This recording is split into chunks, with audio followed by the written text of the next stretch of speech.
Labdien, studijā! Eterā esam ar raidījumu Ceļš uz valsts drošību. Un šodien studijā viesojas Vladislavs Okuņevs, valsts policijas Latgales reģiona pārvaldes Dienvidlatgales iecirkņa priekšnieks. Labvakar! Labvakar!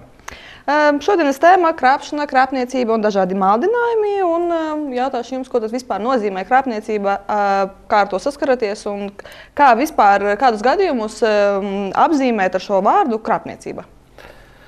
Krāpniecība, ar ko mēs saskaramies, nav nekas jauns. Krāpniecība jau bija senajā Romā, kad vīna pudeles uzdeva par īstajām vīna pudelēm, bet īstenībā tur bija ne tas vīns, ko iedzīvotāji vai Romas iedzīvotāji gribēja iegādāties.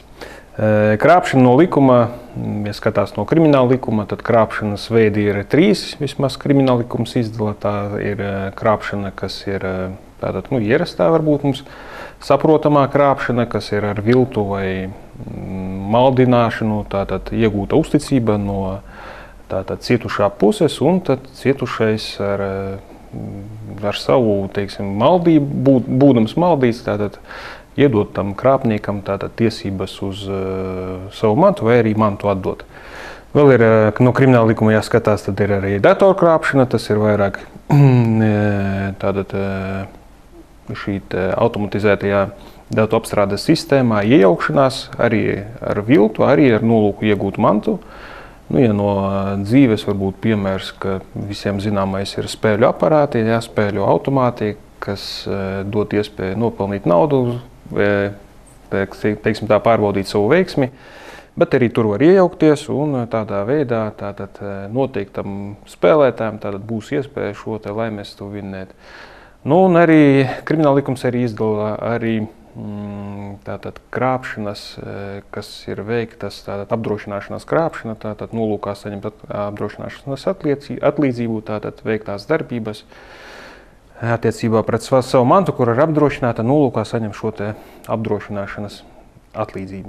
Tas ir no likuma ieskatās. No prakses krāpšanas veidu ir ļoti daudz. Mēs domāju, ka mēs par šodien nespēsim raidījuma ietvaros visas krāpšanas izskatīt. No senākajām varbūt bija, ja atceraties, naudas žūksnis, kurā ir ievietota viltus kāda no banknotēm, bet mūsdienās ir nākusi līdz ar tehnoloģijas laikmetu, nāks arī šīs telefonu krāpšanas, kas šobrīd ir aktuāli, un arī krāpšanas, kas ir interneta vidē, kas ir ar ko tagad arī iedzīvotāji visbiežāk arī saskaras. Bet kopumā tātad krāpšana ir viltus vai maldība attiecībā pret cietušo nolūkā iegūt viņa mantu vai tiesības uz šādu mantu. Tas no likuma. Ja skatāmies pirms 10 gadiem un salīdzinām ar šī brīža situāciju, ar ko mēģināja piekrāpt Latvijas iedzīvotājus pirms 10 gadiem un kas šobrīd ir pats aktuālākais? Šobrīd nāk aktuālākais ir telefonu krāpšanas. Ja paskatās 10 gadus atpakaļ, tas nebija tik aktuāli, un arī pikšķerēšanas gadījumi vismaz Latvijā nebija tik daudz izplatīti, bet tas ir nācis jau līdz ar šo interneta izplatību un ar datortehnoloģiju izplatību mūsu valstī, tāpēc nāk klāt arī līdz ar tehnoloģisko laikmetu, nāk arī krāpšana šajā tehnoloģijas jomā. Bet, ja tā paskatās, nevēl te saka, ka dažreiz vēsture iet pa apli. Tā, piemēram, pagājušā gada beigām bija šie zvani cietušajiem potenciāliem par to, ka iespējams ir cietis kāds no viņa radiniekiem ceļu satiksmes negadījumā. Bet tas nav nekas jauns, tas ir apmēram gadu 20 vecs stāsts. Ar to mēs praktizējam, ar to mēs strādājam. Pirms 20 gadiem tas uz kādu laiku tika izskausts, teiksim tā, bet, kā jau saku, vēsture nāk cikliski pa apli, un mēs redzam, ka tie gadījumi tātad atkārtojas, tas atkal nāk, teiksim tā, krāpnieku modē, un atkal šī schēma tiek iedarbināta, un tas arī šobrīd arī aktuāli. Viņi izmanto to veco schēmu vai notiek kaut kādi jauninājumi un kaut kādā veidā tiek izmantots arī kādas jaunās tehnoloģijas un šis veidos ir kaut kādā veidā arī mainījies? Vai tas ir tas pats vecais zvans ar... Ja runājam tieši par cietušiem ceļu satiksmes negadījumā, kas ir krāpnieku zvans, tas principā ir tā pati vecā schēma. Vienīgi tas ir, kas ir jauninājums, varbūt tā naudas nodošanas schēma un iespējas, bet kodols ir apmēram tas pats, kas bija 20 gadus atpakaļ. Šis arī par naudas nodošanu, šis ir tāds interesants moments par krāpšanas gadījumiem, kad dzirdam mēdījos par šiem jau publicētiem gadījumiem, kad tiek viņi atklāti, ka tiek tik droši un tik pārgalvīgi cilvēki atdot naudas žūkšņus kurjeriem, ieliek pakomātos un joprojām neizdomājas par to, ka tas kaut kā neliekas viņiem jocīgi vai neliek viņiem aizdomāties vai vismaz pastāstīt kādam no tuvākajiem. Kā vispār ir ar šo statistiku ar vecuma grupām? Vai var noteikt kaut kādu konkrētu vecuma grupu, kura ir vairāk pakļauta iespējai tikt apkrāptai, vai tomēr ir tāds līdzins? Pakļauti visi, bet tieši ar šīm ceļu satiksmes negadījumu schēmām pakļauti tomēr vairāk vecā gadagājuma cilvēki, tie ir 70 līdz pat apmēram 90 gadiem. Tātad tie, kas varbūt uztver šo informāciju daudz sāpīgākie, ir cietis tātad kāds no ģimenes piederīgajiem, arī ir, laikam, krāpnieki arī ir psihologi, zina, kā ietekmēt šos vecā gadagājuma cilvēkus, kā teiksim, tā, radīt viņos stresu. Stress tātad mazina viņos šo domāšanas spēju, intelektu un visu pārējo. Tāpēc tas strādā, jā, arī krāpnieki ir psihologi, tā kā uz veca gadagājuma cilvēkiem tas ceļu satiksmes negadījumā šī schēma tomēr strādā vairāk un tā ir aktuāla tieši uz viņiem. Attiecībā uz interneta krāpšanām, tad tur ir šis, nevar teikt, ka ir konkrēts tātad mērķis attiecībā uz cilvēkiem. Ja paskatās telefonu krāpniecības, tad tur iekrīt daudz kas iekrīt, un dažāda vecuma, arī internetā krāpšanas arī iekrīt daudzi dažāda vecuma cilvēki.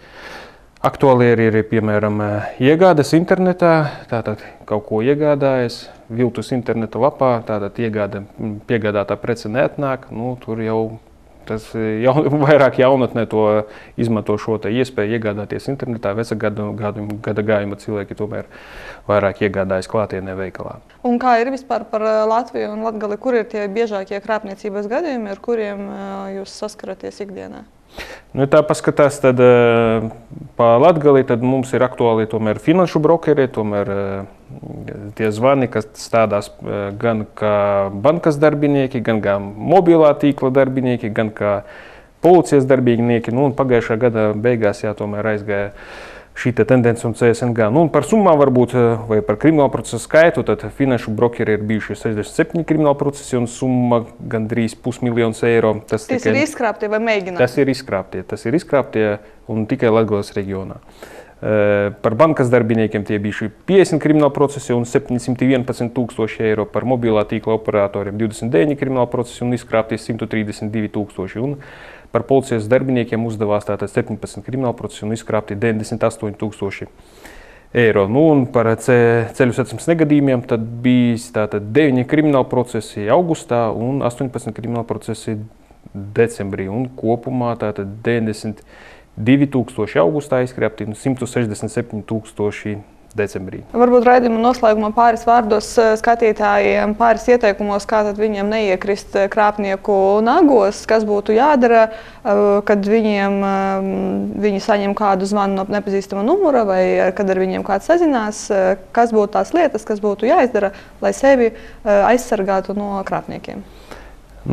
Jāatceras tomēr, ka krāpnieki ir psihologi un krāpnieki, jebkurā krāpšanas zvanā, tas ir telefona zvans, mēģina jūs vai iedzīt tādā stresa stāvoklī, kad jūs zaudējat spēju vērtēt situāciju adekvāti un prāta spējas, teiksim, tā uz to brīdi ir ierobežotas, vai arī jūs, ja ir arī tādi piedāvājumi, kas dod iespēju ātri nopelnīt naudiņu. Vienmēr jāatcerās, ka tik ātri nopelnītā naudiņa tikpat ātri arī aiziet.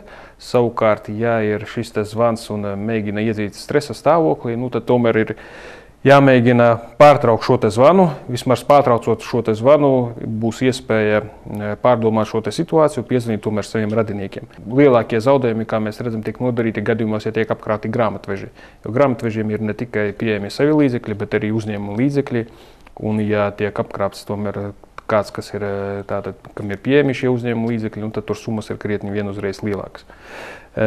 Jāskatās arī rēķini. Tātad rēķinos ir arī situācijas, kad ir mainīts konts, teiksim tā, uz reāli pastāvoša uzņēmuma veidlapas vai rēķina, teiksim, kā tas izskatās, bet tiek vienkārši mainīts konts. Jā, liels paldies par jūsu sarunu un cerēsim, ka gan jūsu klienti, tā var teikt, mūsu sabiedrība, mūsu apkārt esošie mazāk un mazāk iekritīs šajos noziedznieku lamatās un rokās, un arī viņi paliks arvien mazāk, un viņus varēs ātrāk identificēt un arī sodīt. Jums, darbie skatītāji, teikšu ar labvakaru, tiekamies nākamajā nedēļā un runāsim par citām aktuālām tēmām, kas saistītas ar mūsu valsts drošību. Visu labu!